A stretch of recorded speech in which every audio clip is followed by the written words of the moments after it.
En Charente et en Charente-Maritime, oui, on a des risques spécifiques avec le matériel viticole. Les mesures de prévention liées aux risques machines sont de différents ordres. Ce que l'on peut citer, c'est la prévention liée à la conduite. Nous avons également les risques associés aux éléments en mouvement. Et là, c'est d'éteindre toute source d'énergie du matériel pour pouvoir intervenir en sécurité.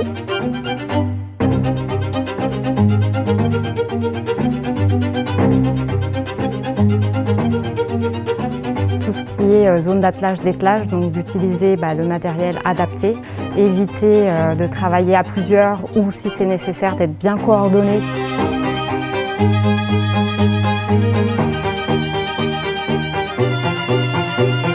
Et puis un dernier point, c'est tout ce qui est utilisation de ces engins en présence de piétons à proximité.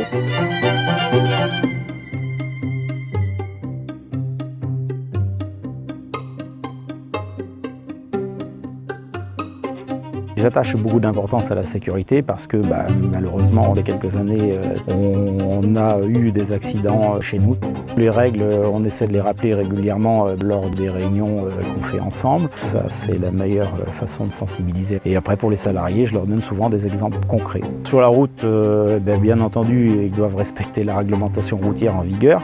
Systématiquement, en arrivant dans la cour, ils doivent ouvrir la fenêtre, éteindre la radio.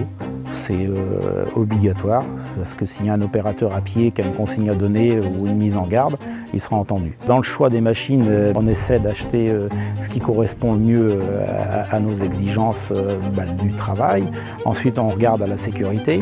La sécurité ramène généralement du confort de travail. En l'occurrence, toutes ces caméras de recul, ça aide à manœuvrer. Le confort de travail, ils le voient eux-mêmes, c'est plus vécu comme une contrainte.